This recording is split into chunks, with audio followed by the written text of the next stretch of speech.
예, 천수경 할 때 보면 준재지는 나오지.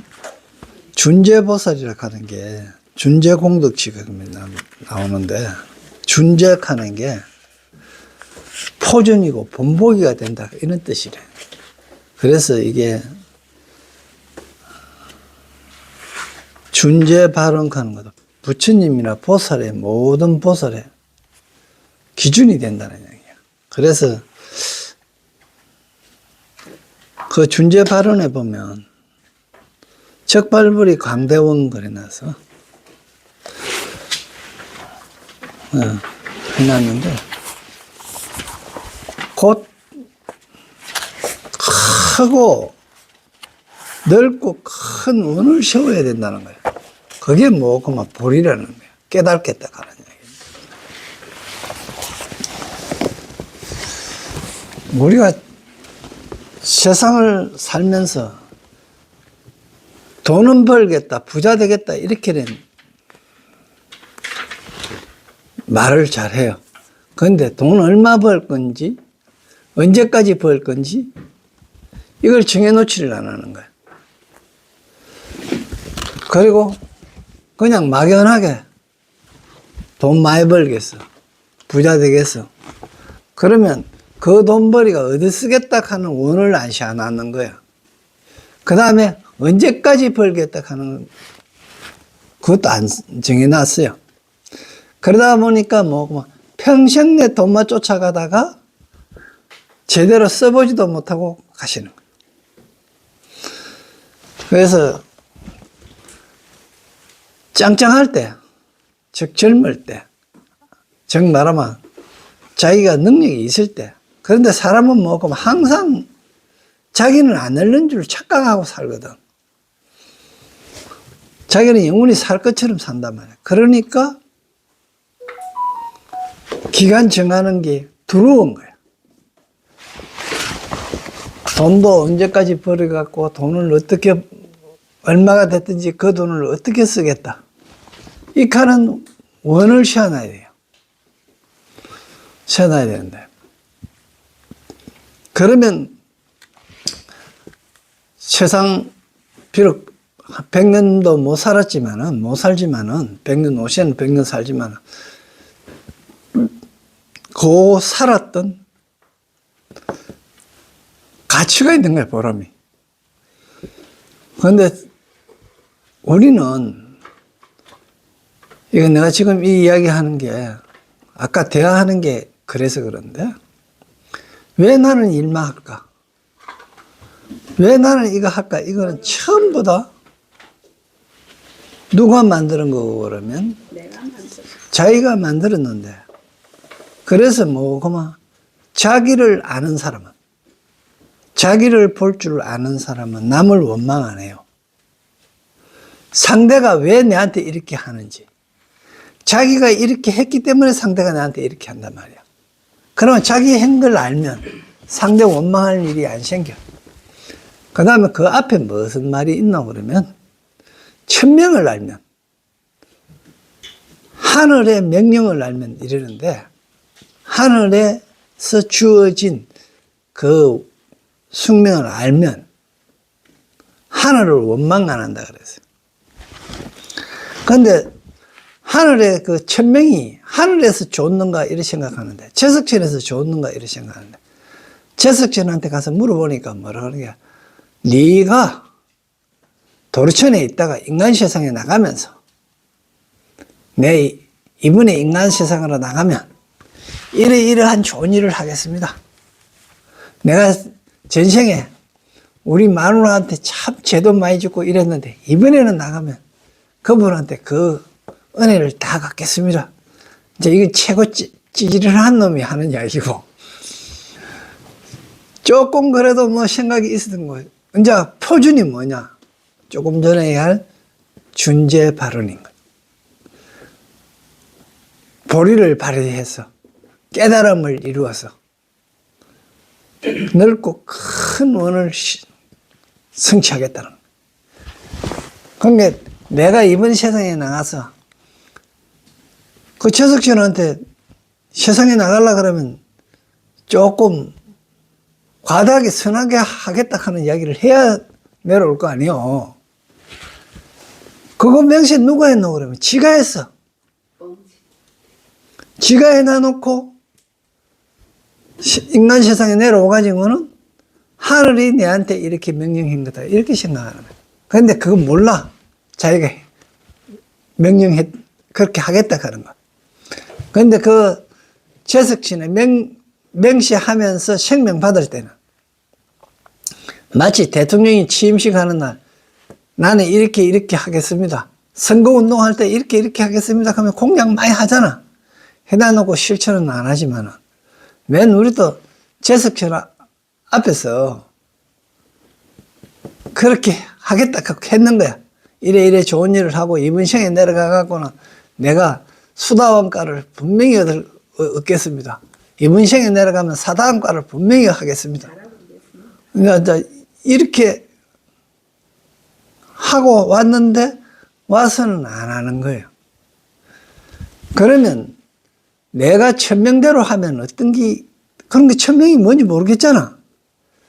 천명대로 하면 어떤 일이 생기노 그러면 천명대로 하면 별로 어려움이 안 생겨요. 순탄하게 이래 나아가죠. 그런데 천명을 어기고 욕심대로 하면 계속 브레이크가 걸리는 거예요. 그래서 발언을 해란 말이에요. 발언을 하고 돈을 벌든지 장사를 하든지 뭘 하든지 발언을 해놔놓고 목적의식을 딱 가져야 되는 거예요. 그냥 막연하게 돈만 많이 벌겠다 이렇게 하는 거는 어떻게 되냐, 나중에 돈 벌여갖고 정형외과 다 갖다 주고요 신경외과 다 갖다 줘요.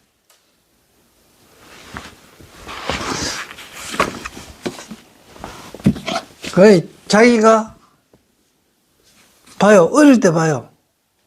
아까 얘기할 때도 그렇잖아. 장녀가 일 잘하는 사람도 있고 못하는 사람도 있어요.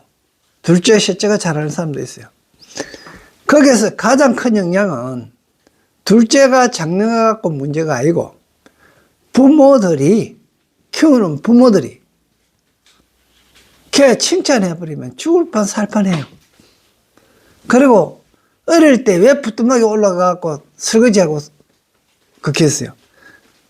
엄마한테 관심 보이고 사랑받기 위해서. 딱 목적이 거기 있는 거예요. 이건 뭐 아까 선생님한테 집에서 독차지하고 싶고 장난감 독차지하고 싶은데 자는 데 가서 확 끌고 붙다 마음, 이런 건 벌써 자동적으로 새 속에서 생기기 시작하는 거예요. 그거는 뭐에 영향을 받습니까? 인이 아니다는 거예요. 제가 오늘 여러분한테 얘기한 인이 아니고 연이다는 거예요. 조건이라는 거예요. 환경이라는 이야기입니다. 그래서 씨앗이 적당히 좀 못해도 밭이 기름지고 환경이 좋으면 솔씨가 낙낙장성이 될 수 있고, 아무리 튼튼한 씨앗을 가지고 심어도 바위 위에 바위 틈 사이에 흙 쫓겨 있는데 갖다 심어가는 뭐 별 그거 없는 거예요. 그래서 환경이 중요한 거예요. 그래서 우리가 할 수 있는 거는 일은 어떻게 할지를 못해요. 뭐 할 수 있느냐? 환경은 만들 수 있단 말입니다. 지금 사실은 이렇게 공부할 수 있고 이렇게 될 수 있는 거 가만히 생각해 보면 이거 안 하는 사람하고 비교 한번 해봐요. 얼마나 내가 행운이 왔는지. 그 도토리 까고 앉아서 갖고 될 일이 아니야. 이거 다 자명을 잘못 나가 와서 이거 하거든. 그러면 기회가 왔을 때 해야 되는데 또 너무 해도 안 돼요. 너무 이거 자꾸 그래 있어도. 그러니 적당히 했는데 적당히가 어떠냐? 사람마다 틀린단 말이야. 그래서 부처님께서 이야기할 때 항아사 모래알 수자만큼 했어요. 항아사 모래알 수. 이게 무슨 이야기냐 그러면 이 경전에 그대로 조금 있으면 나옵니다. 항아사 모래알 숫자만큼의 나라가 있는데 또 항아사 모래알 숫자만큼 항아사 강이 있는데 겐지스 강이 있는데 그 겐지스 강 같은 모래가 있다. 그 숫자가 얼마냐 이런 물었단 말이에요. 그 말은 달리 얘기하면 이거예요. 겐지스 강에 그 항아강에 모래알 숫자만큼 어떤 게 있노 그러면 내 속에 내 마음이 있다는 거예요. 내 마음이 얼마나 많으냐. 겐지스 강 모래알 갖고는 숫자를 헤아릴 수가 없다는 거예요. 그만큼 많은 내 숫자가 있다 하는 이야기인데 그걸 비유하기를 겐지스 강이 모래알을 비유한 거예요. 그냥 항아강이 모래가 부드러워 갖고 그렇다 이런 이야기 아니에요. 그만큼 우리 마음 속에는 여러 가지 마음이 일어날 수 있다. 이 이야기를 한 거예요.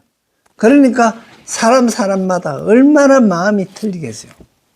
많은 마음이 있겠습니까? 자, 어제 선정하고 내 마음이 어떤 일에 대해서 틀렸어요. 그런데 어떤 일에는 똑같은 생각을 할 수 있잖아요. 똑같은 생각을 하는 그게 뭐고 마음이 맞다 이래 얘기하잖아. 마음이 맞은 게 뭐고 과학적으로 얘기하면은 양성자와 양성자가 내가 보낸 양성자 파장이 상대가 가지고 있는 양성자 파장하고 탁 마주쳤는 거야. 탁 마주쳐갖고 거기 즉 이거예요. 이제 차온 기운하고 더운 기운하고 만나버리면 어떻게 되겠어요? 중화되어갖고 이렇게 미지근해지잖아요. 근데 차온 기운하고 만나면 어떻게 되겠어요? 더 차워지겠지요. 더운 기운하고 더운 기운 만나면 더 더워질 거 아닙니까? 그렇기 때문에 같은 생각을 가진, 같은 파장을 가진 사람, 같은 생각을 가진 사람끼리 딱 모여버리면 이게 엄청나게 발휘되는 거예요. 그래서 뭘 해야 되느냐? 이런 거예요. 상대방의 마음을 알면은, 상대방의 의도가 뭔지 알면은, 내가 그 의도에 맞추는 게 쉽겠어요. 상대방이 내 의도를 알아가 상대방이 내를 맞추는 게 쉽겠어요. 말할 이게 없잖아요. 내가 상대방, 그래서 다 심통이 돼야 된다는 거예요. 상대 마음을 알고 그 마음에 내가 맞춰가면은 양성자끼리 탕 부딪혀가지고 합해져서 엄청난 힘을 발휘한다. 위력을 발휘하는 거예요. 그냥 불교가 보면 타임머신 타고 간 것 같아요. 마치 정확하게 과학하고 맞아떨어지는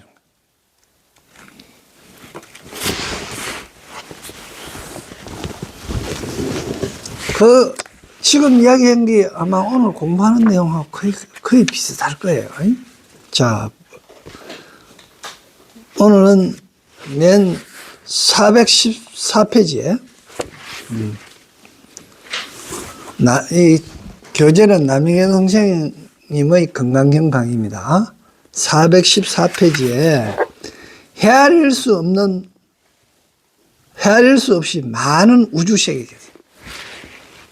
헤아릴 수 없이 많은 우주세계 했는데 헤아릴 수 없는 우리 마음세계예요.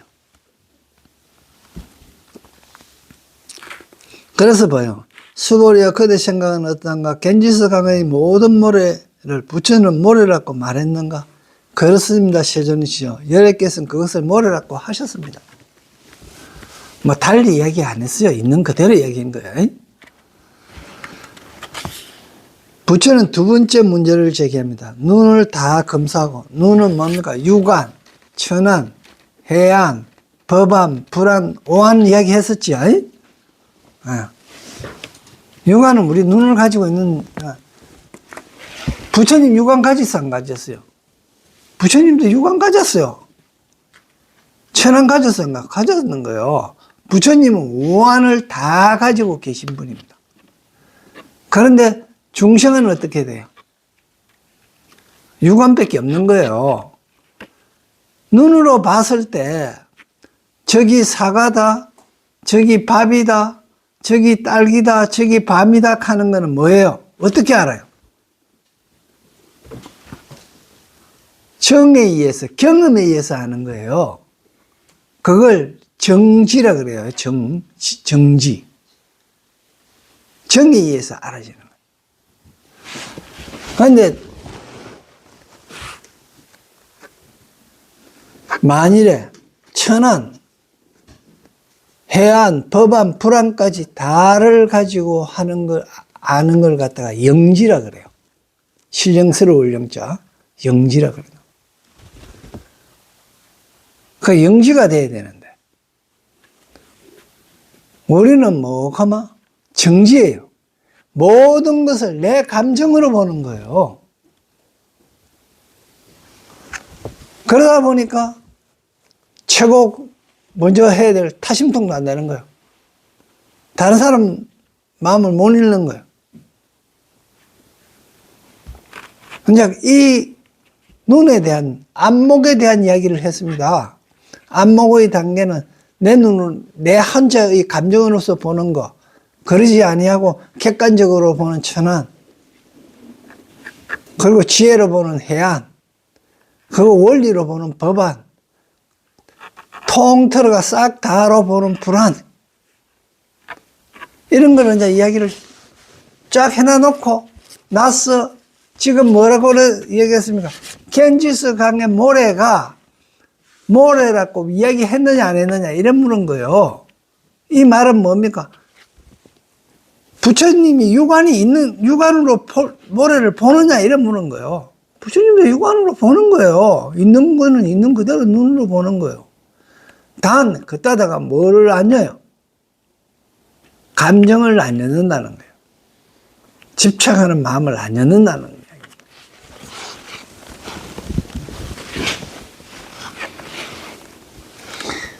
그래서 예를 들어서 불학이나 선종을 연구하는 지금의 젊은 사람들에게 이렇게 물었다고 합시다. 물론 그것이 건강경을 아직 읽지 않았다고 가정합시다. 많은 사람들이 부처가 볼 때 그건 모래가 아니다라고 대답할 겁니다. 그렇지 않으면 꽃이니 뭐니 하면 온갖 얼토당탄한 이야기를 할 것인데, 이 말은 뭐가 물은 물이요 산은 산이다 이렇게 했다가 물은 물이 아니고 산이 산이 아니다 이렇게 했다가 뭐 이렇게 하는 이야기를, 그건 전부 다 뭐고 자기 수준에 자기 그 견지에서 이야기한 거다 이런 이야기입니다. 이걸 이야기하는 거예요. 수벌의 답은 아주 솔직합니다. 당연히 모래로 보인다는 겁니다. 부처의 눈이라고 해서 뭐가 다르겠습니까? 모래는 곧 모래입니다. 지극히 소박합니다. 만약 어떤 사람이 우는 것을 보고 웃는다고 말한다면 그는 아마 정신병자일 겁니다. 우는 것은 우는 것입니다. 대단히 소박합니다. 이 점을 주의해야 돼요. 그런데 여기서 또 하나 이렇게 너무 기쁘도 울지요. 근데 너무 슬퍼도 또 웃을 경우 있죠. 웃어도 웃는 게 아니고 울어도 우는 게 아니다 하는 이야기도 있습니다. 이거는 이제 조금 지금 내가 얘기하는 거하고는 조금 생각이 틀리는 단계입니다. 차원이 다른 이야기예요. 되게 슬프면 눈물도 안 나와요. 그냥 완이 벙벙 할 뻔. 그거 보고 혼쭐 놓는다 그러잖아요.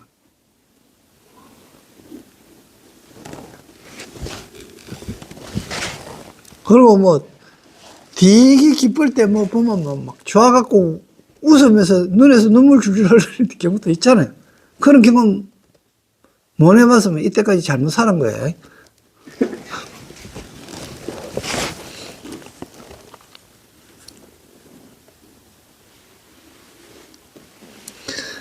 가령 여러분이 부처의 눈에는 이 세계가 공으로 보일 것이라고 말한다면 묻겠습니다. 그건 누가 한 말입니까? 부처가 볼 때 겐지스강 속의 모래는 곧 모래입니다. 이 세계를 보면 시멘트는 시멘트요, 벽은 벽입니다. 우리와 다를 것이 없습니다. 이 점을 특별히 주의해야 합니다. 그렇지 않으면 불법을 공부하다가 폐단이 생깁니다. 너무 성스러운 곳에만 천착하게 됩니다. 부처의 경계는 너무나 높고 먼 곳에 있어서 우리 보통 사람과는 완전히 다르다고 생각하게 됩니다. 이건 듣기에 좋을지 몰라도 진실하지 못합니다. 너무 성스러운 경지를 멀었다가 보면 일종의 부정관에 빠지게 됩니다.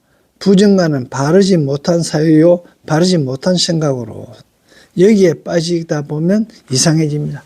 이거 완전히 잘못되어 버리면 맹신하게 된다, 이런 이야기입니다. 그러니까 건강경을 렁당 건강바람일다라고 하는 것도 이 때문입니다. 능이 끊을 수 있다, 이러면 건강번야바람이라. 그러니까 일체의 망념을 모두 끊어버린다는 것입니다. 그런데 진정한 불법은 평상적인 것이요, 이것이 바로 도입니다. 그러므로 부처는 수부에게 묻습니다. 부처의 눈으로 이 세계를 볼 때 겐지스강 속의 모래는 모래를 보이겠나는 겁니다. 수부는 당연히 모래로 보일 것이라 답합니다. 부처의 눈도 우리의 눈과 다를 바 없습니다. 모래는 곧 모래입니다. 부처는 더위를 타느냐고요? 만약 부처가 여기 와 계신다면 이렇게 말하면 될 겁니다. 부처님 더우시죠? 에어컨을 켰으니 그래도 좀 나을 겁니다. 물론 하신이 왔을 때는 예입니다. 하신은 또 다른 문제입니다. 부처가 육신 즉 보신으로 와 있을 때라면 우리와 마찬가지로 추위나 더위, 배고픔을 느낄 겁니다. 바로 이 점에 특히 주의해야 됩니다. 성인도 모두 사람이 변해서 그렇게 된 것이요, 부처도 사람이죠. 사람이었습니다. 모든 성인은 사람이었습니다. 전부 다 수행하고 공부해갖고 성인이 된 거예요.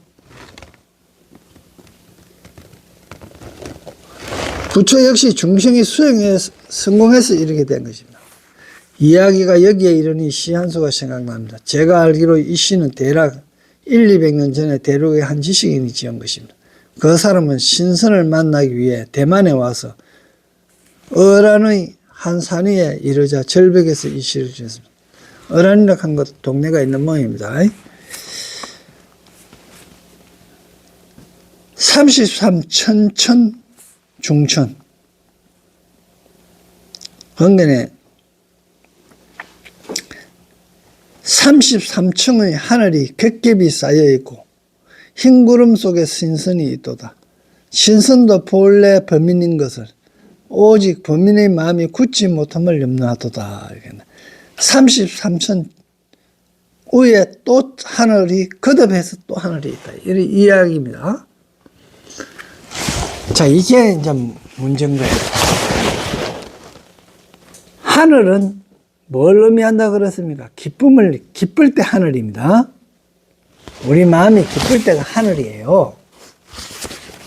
그런데 그 기쁨은요, 끝이 없어요. 우리의 욕구가 끝이 없듯이요. 그래서 어떤 거 그러면 요새 젊은이들이 마약을 하는 이유가 그겁니다. 쾌락의 끝을 가고 싶어 하는 거예요. 계속. 없습니다. 계속 그 위에 또 있습니다. 그러다 보니까 나중에 폐인되는 거예요. 그러니까 하늘도 적당하게 했을 때 말아야 되는 거예요. 그래서 기쁨은 언제 오는 거만 고가 있을 때 오는 거예요.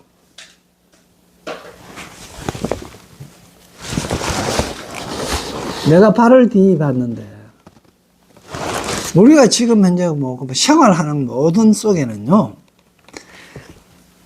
맛있는 거 옆에는요, 위험이 전부 다 도살입니다. 그 위험한 불에서 끓여야 맛있죠. 그 위험한 칼 갖고 썰어야 이게 맛있는 거예요. 잘못하면 손가락 날리잖아요. 주부들이 손 한 번도 안 비벼본 사람 없어요. 왜 그렇게 했어요?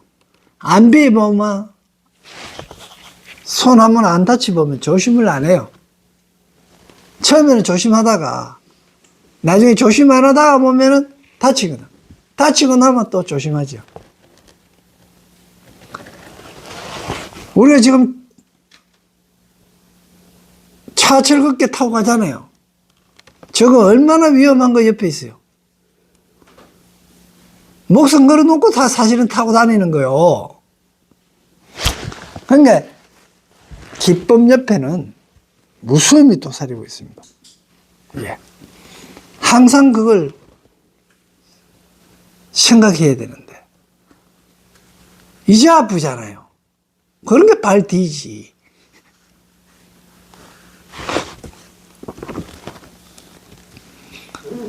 그러니까 33천의 그 천에 또 천이 있다는 거예요.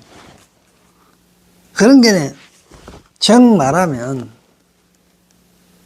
세속을 떠나 산속에 홀로 고고하게 즐거움을 만끽하려고 들어왔는데 또 그 위에 또 하늘이 있더라고요. 그래서 계속 갑니다. 백운이면 그런 게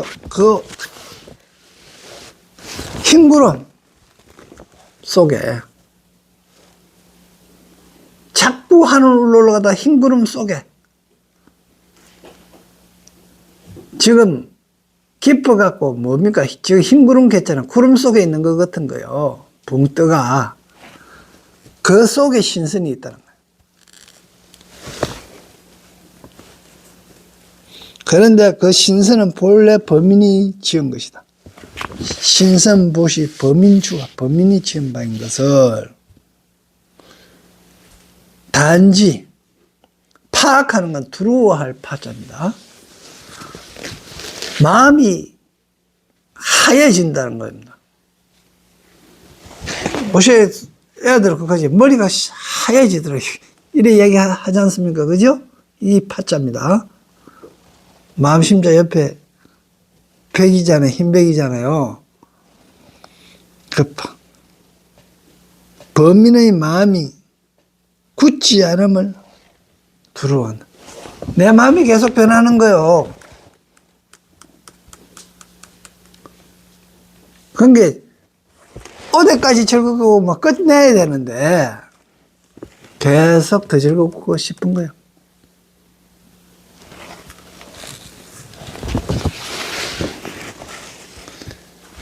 물론 이 시에서 이야기하고 여기에서 이야기하려고 하는 거는 그런 것도 전부 다 범인이 그렇게 할 수 있다는 거예요. 꼭 특별한 게 아니다는 이야기입니다. 씨앗이 다른 게 아니다는 거예요. 수행해서 이룰 수 있고 인연의 예가 될 수 있다 하는 이야기를 하는 겁니다. 왜 이 시를 읽는가? 부처 역시 법문을 수행해서 이루게 된 것이므로 지극히 평범하다는 사실을 말하는 겁니다. 부처는 겐지스강 속의 모래 하나하나가 아주 뚜렷이 봅니다. 아래에 부처의 세 번째 문제가 이어집니다. 이제 부처가 세 번째 문제가 이어집니다. 수월이여 그대 생각은 어떠한가? 겐지스강의 모든 모래수만큼 겐지스강이 있고 이 모든 겐지스강의 모래수만큼 부처의 세계가 있다면 많지 않겠는가? 아주 많습니다. 여기서 부처의 세계라고 했는데 우리 마음 세계입니다. 부처의 세계는 선한 세계고 그죠? 악한 세계는 선한 세계도 겐지스강 모래알 숫자만큼 있지만은 악한 세계도 겐지스강의 모래알처럼 있습니다. 여러분이 질투하고 그 사람이 미워지니까요. 어떻게 해요? 온갖 상상을 다 하면서 그 사람을 갖다가 바늘로 찔러봤다가 안 된 게 머리카락을 뽑아봤다가 콧구멍을 손가락과 쑤시봤다가 별의별 것을 상상 다 하잖아요. 그건 바깥에서는 못 하겠고 이불 속에서 하죠.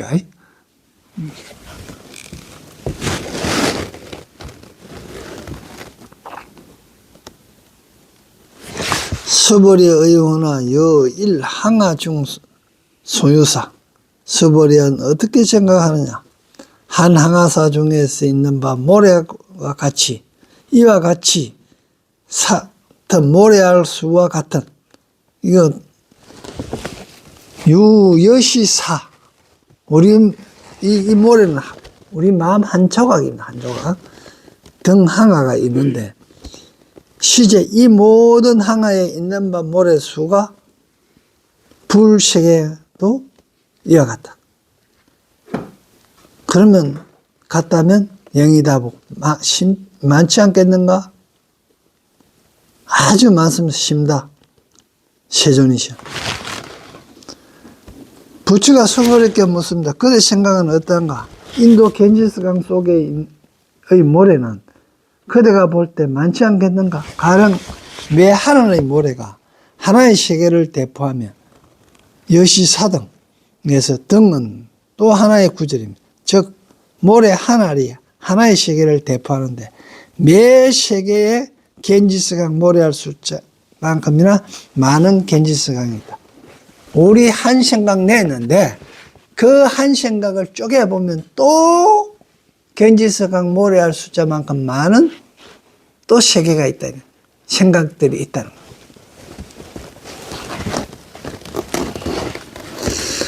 그리고 이 모든 겐지스강 속에 수많은 모래가 있으며 그 모래 하나하나가 모두 하나의 세계입니다. 그러니 이 세계가 얼마나 많겠습니까? 이 세계가 하는 건 정신세계입니다. 여기서 물론 우주라고 생각해도 똑같은 이야기입니다. 우주의 별이라고 생각해도 똑같은 이야기예요. 그것은 이루 다 말할 수도 표현할 수도 없습니다. 이런 겐지스강의 비유를 들어서 그 수가 얼마나 많은지 도무지 헤아릴 수 없다는 것을 말합니다.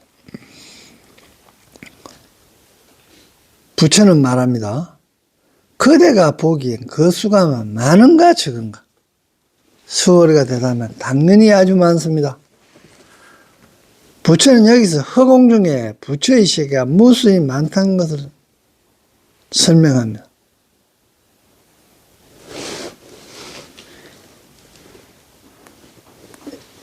이 허공 중에 이렇게 했는데 이건 우주를 이야기하는 겁니다. 석가모니 불은 동시에 이 사바세계의 고화를 담당한 스승의 입장에서 또 하나의 관점을 제시합니다. 이들 세계에는 석가모니 자신과 마찬가지로 지혜를 성취한 부처들이 역시 수없이 많다는 것입니다. 시방세계 일체에는 헤아릴 수 없이 많은 부처가 있습니다. 부처는 중생을 평등하게 보는데 그치지 않고 이미 성취를 이룬 중생, 즉 자신을 포함한 여러 세계의 부처조차 우리와 평등하다고 봅니다. 일체가 지극히 평등합니다. 나는 성분했으니 훌륭하며 여러분은 성분할 수 없으니 모두 내 말만 드러나는 소리는 절대로 하지 않습니다. 이런 일은 있을 수 없습니다. 그건 불법이 아니니까요. 우리는 근본질을 다 가지고 있기 때문에 평등하다는 겁니다. 불법에서는 일체 중생이 평등합니다. 일체의 부처 역시 평등합니다. 매 하나의 부처가 한 세계를 고요합니다. 허공 중에 헤아릴 수 없이 많은 세계가 있으니 부처 역시 헤아릴 수 없이 많습니다. 많지 않겠는가? 영이부다고 부처의 질문입니다. 아주 많습니다. 세존이시여 수벌에 대한 이것이 수벌에 대한 부처의 세 번째 인도한 것이다. 즉 지도하여 끌어당긴 것이다. 여기에서 허공 중에 했잖아요. 공간이죠. 여기에 지금 우리가 이 공간에 아무것도 없다고 생각하는데요. 허공은 뭐고 그러면요, 무엇이든지 받아들일 수 있어야 허공이 가치가 있는 겁니다. 꽉 찬 거는 안 됩니다. 근데 그 허공에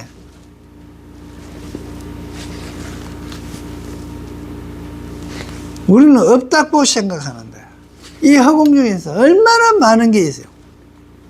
막 병균, 세균뿐만 아니고 우리가 볼 수 없는 거, 우리가 오감으로 느끼지 못하는 거 엄청난 게 이 안에 있는 거예요. 그 중에서는 뭐 여러분이 가지고 있는 휴대폰의 파장, 주파, 뭐 이런 게 다 이 안에 다 있단 말입니다. 근데 그게 없다 이렇게 하거든요. 그러면 또 하나 물어봅시다. 여기에 바위가 하나 있어요. 바위 안에는 허공이 있겠습니까? 없겠습니까? 전부 허공입니다. 바위 안에서. 쇳덩어리가 큰 게 있다 그래도 쇳덩어리 안에 전부 허공이에요. 그걸 갖고 그걸 전자현미경으로 보니까 어때요? 원자가 있고 전자가 가에 파생적으로 있는데, 그걸 확대해서 보니까 어떠노 그러면 태양과 지구의 거리하고 관계보다 더 먼 거예요. 그럼 그 사이에 그런 공간이 있다는 거예요.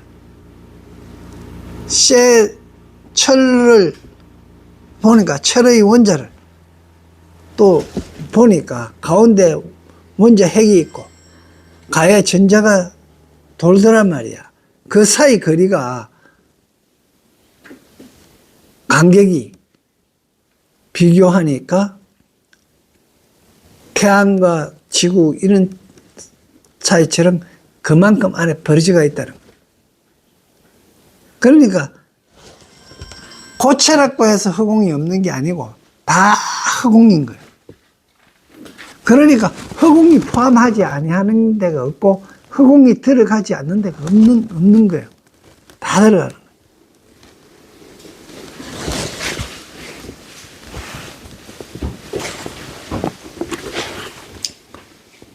그래서 다음에 이제 하는 게 헤아릴 수 없는 마음, 많은 마음입니다.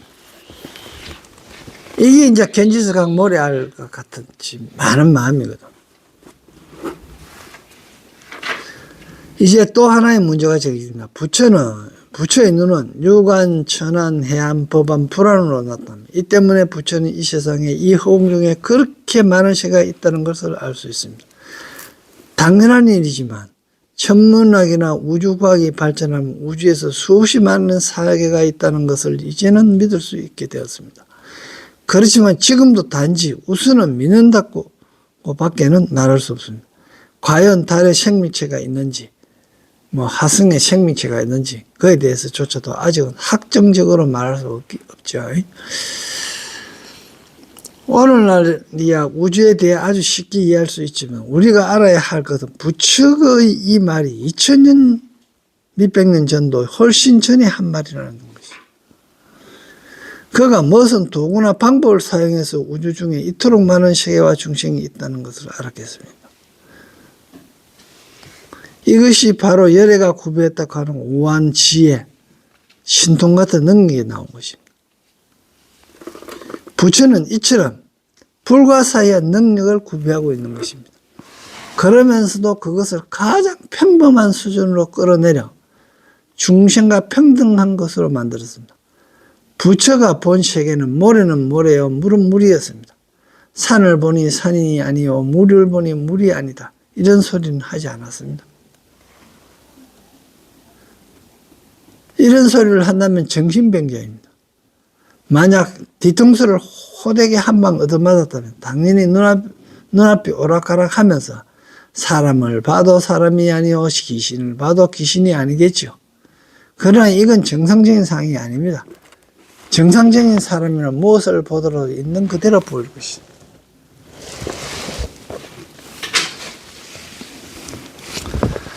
부처께서 수월하게 말하셨다. 그대가 생각하는 국토 중 모든 중생의 갖가지 마음의 열애는 모두 불고수보리 이소 국토 중에 이 있는 바 국토 중에 있는 바 중생은 소유 중생은 약간 중심 약간 마음을 심은 갖가지 마음에는 심은 마음에는 중심에는 열애는 다 안다만 그런 게 그대 마음이 무엇이 신기가 있고 무엇이 저장대가 있는 거 열애는 다 안다는 것. 즉 타심한 거죠. 이 구절에서 부처는 다시 몇 가지 문제를 제기합니다. 포면사는 우리에게 아무런 결론도 내려주지 않습니다. 그렇지만 결론이 어디 있는지 여러분 스스로 알아야 합니다. 후에 선종해서 금강경을 높이 친 것도 바로 이 때문입니다. 금강경 속의 많은 부분이 모두 하두이기 때문입니다. 하두는 곧 문제입니다. 그러니까 여기서 이야기하는 걸 이해하는 것뿐만이 아니고 또 사유해갖고 더 많은 걸 알아야 된다는 얘기예요.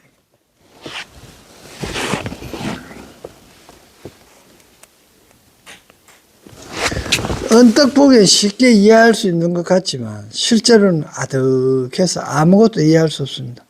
이건 역시 우리에게 지극히 큰 계시를 줍니다. 한눈에 보고 스스로 모두 이해했다고 생각하지만 결과는 아무것도 이해하지 못합니다. 저는 젊은 사람들께서 이런 문제를 종종 발견하고 합니다. 자네 그 책 읽어보았는가? 읽어보았습니다. 정말인가 하고 붙들고 꼼꼼히 보면 그는 이해하지 못하고 있습니다. 처사에 있어서도 마찬가지입니다. 어떤 일을 처리하는 데 있어서도 많은 사람들이 인생을 아주 쉽게 생각하지만 잘못하는 게 수없이 많습니다. 세상에 간단한 일이란 없습니다. 모두 화두입니다. 자, 이 화두라 하는 거는요, 결국 정득해야 알아요. 젊은 사람들한테 연세 많으신 분이 자기가 인생을 살아보니까 이렇고 저렇더란 말이야. 그러니까 젊은 사람한테 야, 인생 산 게 이렇고 저런 거야. 그런데 그래 살 필요 없어. 이렇게 아무리 이야기해도 젊은 사람이 안 듣습니다.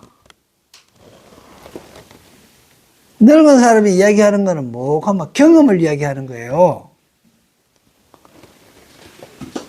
또 옛날에는요, 노인이 공경받는 거 당연했어요. 왜? 경험했던 걸 가지고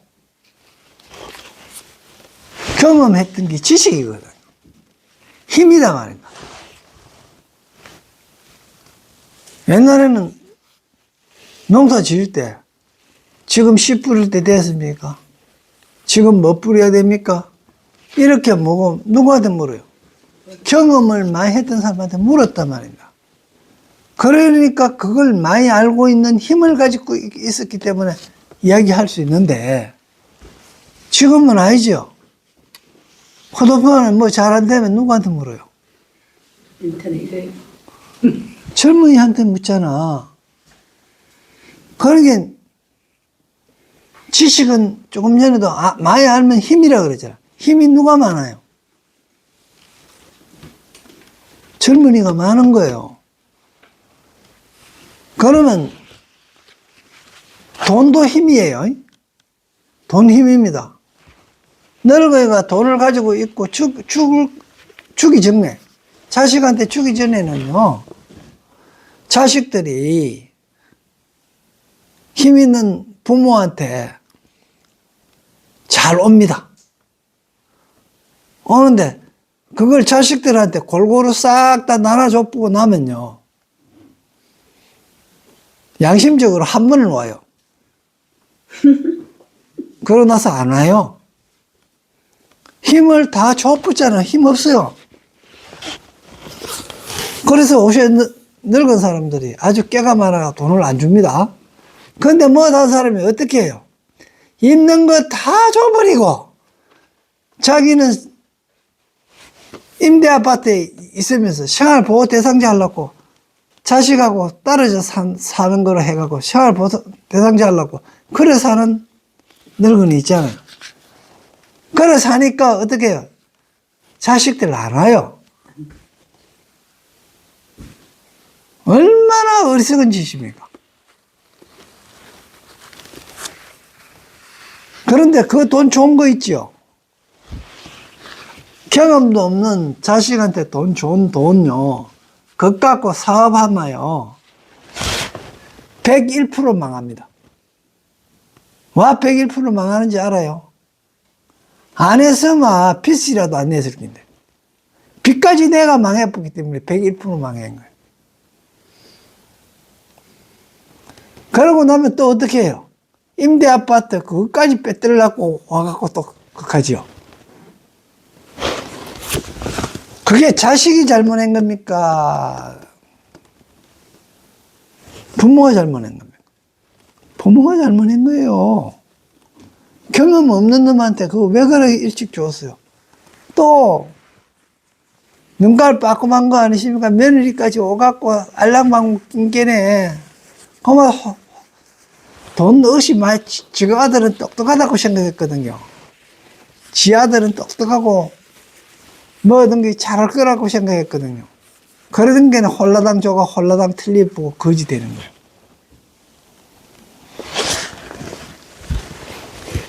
이 세상이 굴러가는 거는 힘으로 굴러갑니다. 지금 힘의 원천은 전부 어디 있어요? 율곡 어머니한테 다 있어요. 힘의 원천이. 그런데 그걸 뛰어넘으면요. 힘의 원천은 거기에 있는 거 아닙니다. 그 지금 우리가 공부하고 있는 거, 그거 뛰어넘자는 거예요. 물론 돈 없어라 하는 이야기 아닙니다. 돈은 가지고 있대. 어떻게 복되게 사용하며 현명하게 지혜롭게 사용하느냐는 거예요. 돈을 현명하게 지혜롭게 사용하는 게 복덕이고 공덕이 되는 겁니다.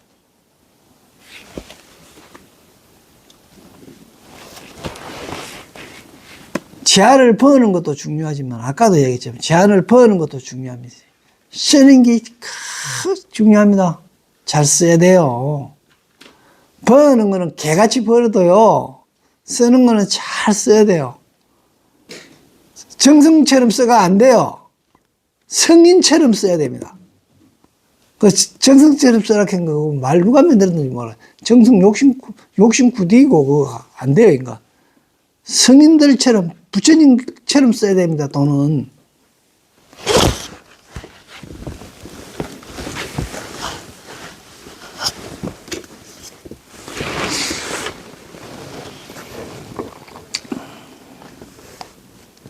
이제 부처는 다시 네 번째 문제를 제기하는데, 이거 어디 해놓고 면 420페이지 위에서 여덟 번째 줄에 합니다. 420페이지 여섯.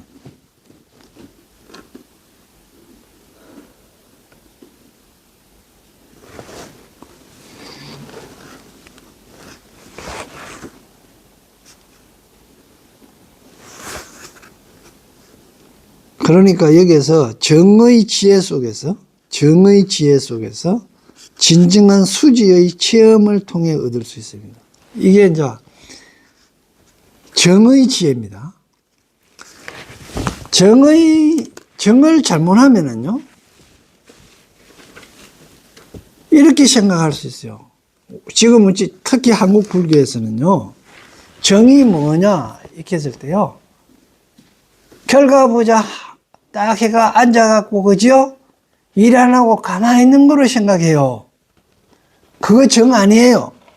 정은 어떤 거고, 그러면요. 오늘 수업했던 내용을, 아니십니까? 생각하면서요. 부업일을 하면서도 이 일을 생각할 수 있는 게 정이에요.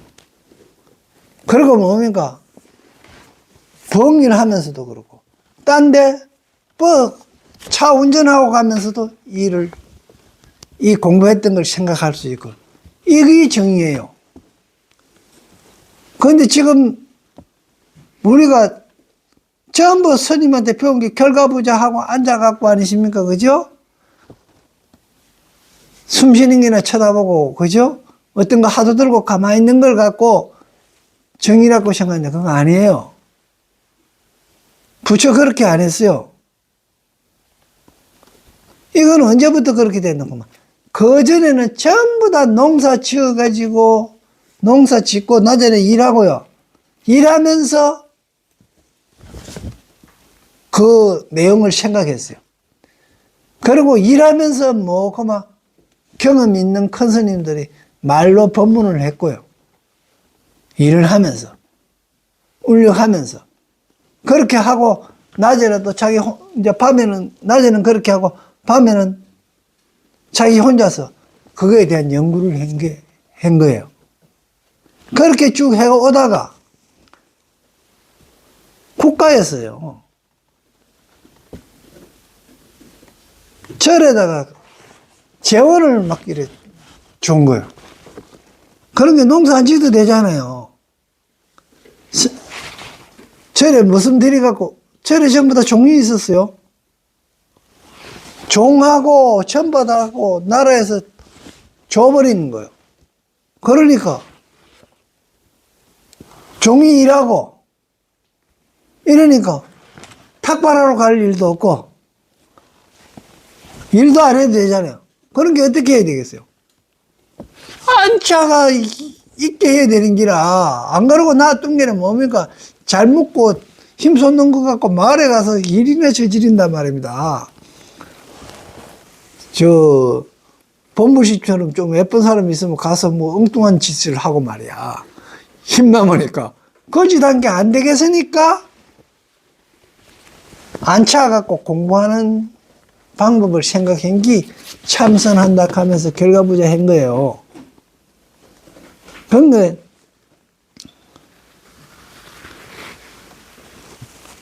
그래서 정하기에 가장 좋은 방법이 글 쓰면서 그 내용 생각하는 거예요.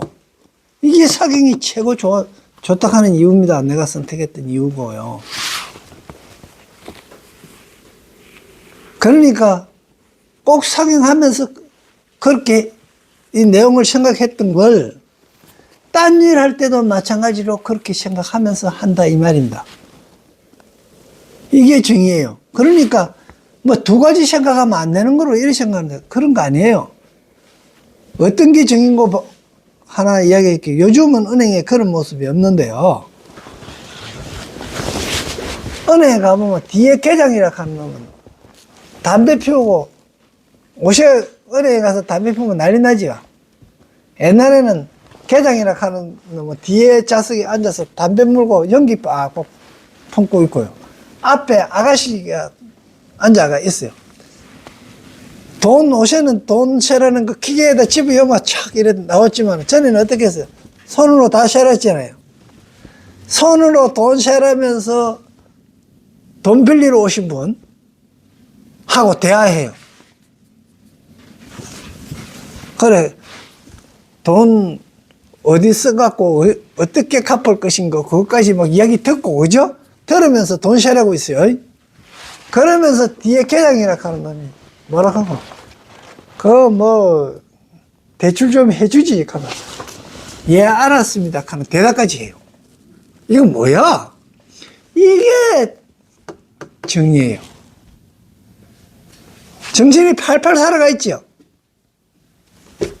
이게 지금 그냥 멍 때려가고 얻은 게 홀리다 하는 게 이게 정인 줄 생각하면 안 됩니다. 홀려버리면 뭐 어디 돼요? 코 쏙 빠져버리는 거. 딴 생각 못 해. 딴 생각 안 하다 보면 자기가 빠졌는지 안 빠졌는지도 모른단 말이에요. 이거는 혼침이에요. 그러니까 앉아서 결과부자 앉아서 다리 털고 앉아갖고 24시간씩 앉아있으니까 전부 그거 잘못 배운 거예요. 잘못 전달된 거예요. 이게. 그러니까 불교 발달사를 쫙 봐가 전체를 다 봐야 되는데 자기가 보는 그 부분만 봐가 이게 무조건 옳다 하다 본 게네 거기 홀딱 빠진 거다 이 말입니다. 홀딱 빠져갖고 하는 짓거리예요. 이렇게 참선하는 게 지금 하고 있는 게.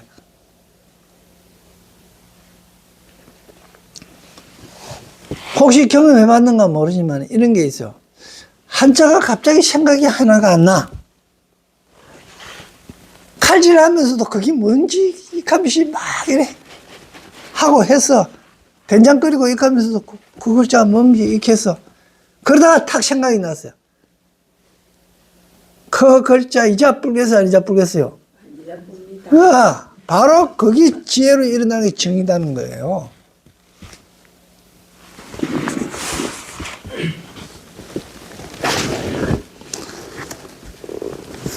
그래서 진정한 수지를 닦아서 지니는 거는 그렇게 닦아서 지니는 거예요. 불봉 구름 잡는 것이 아니라 닦아서 실질적인 것, 얻는 실질적인 것입니다. 이제 부처는 다시 네 번째 문제를 제기합니다. 수고리에게 말합니다. 그대가 생각하는 국토중, 이거 국토중 했습니다. 그대가 생각하는 관점 중, 이래 생각해야 됩니다. 내가 가지고 있는 견지입니다. 이게 국토중 하는 게.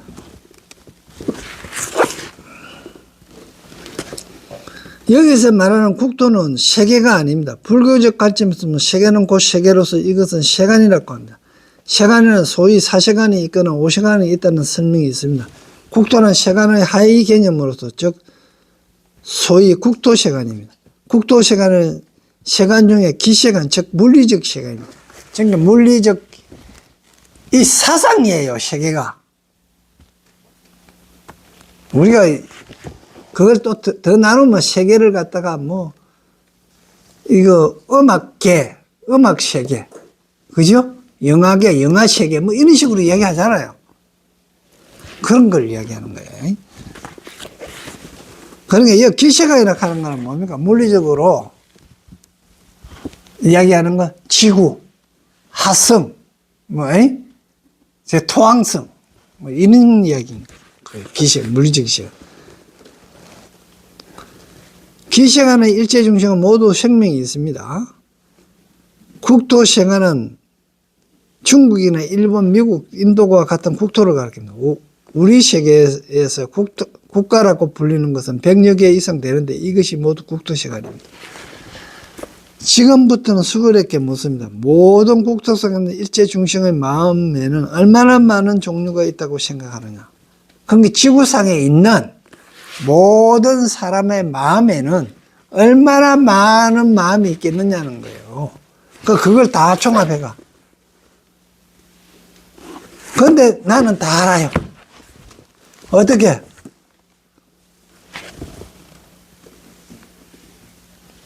배고프면 밥 생각한다. 맞아요? 틀려요? 맞습니다. 그러니까 아는 거. 그럼 어떻게 알았어요?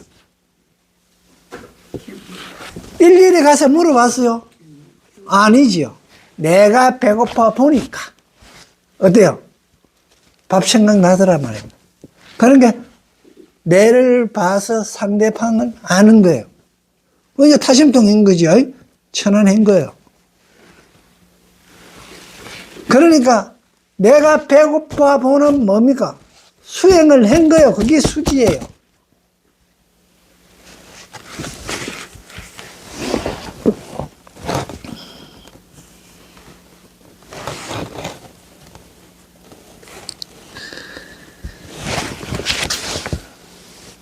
지금 수고리에게 묻습니다. 모든 국토상의 일체 중심의 마음에는 얼마나 중요하느냐. 아주 큰 문제입니다. 현재는 심리학이 발달하고 컴퓨터 또한 매우 발달했지만 인류의 심리가 몇 종류가 되는지 모릅니다. 이 컴퓨터가 모자랍니다. 통계를 내려 한다면 컴퓨터라도 어떻게 할 도리가 없을 겁니다. 부처는 말합니다. 이 세계 모든 중심의 일체의 마음을 자신이 모두 알고 있다는 겁니다. 열의 실지, 열에는 다 알고 있다는 겁니다. 여기서 부처는 석가모니 열애라 했는데 여기서 열애는 석가모니 부처를 이야기하는 게 아닙니다. 내가 경험했으면 안다 이 이야기예요. 여기서 부처는 하나의 답을 제시합니다. 이 답이 위의 여러 문제와 관련이 있는지 없는지에 대해서는 설명하지 않고 단지 우리의 추측에 맡길 뿐입니다. 이게 왜 우리의 추측에 맡겨요? 너도 경험해야 한다 이 말입니다. 너도 정득해야 한다 이 이야기예요. 더욱이 부처의 이 답은 지극히 고명합니다. 그렇지만 수천 년 이래 불법은 모두 이 어른의 답에서 갈피를 잡지 못하여 많은 사람들이 해석해서 모두 착오가 있었습니다. 이제 우리는 부처가 스스로 말하고 스스로 답하는 것을 지켜보도록 합시다. 야, 이 시간이 이래야 되는데 너희 마음부터는 또 다음 시간에 이래 하도록 해요.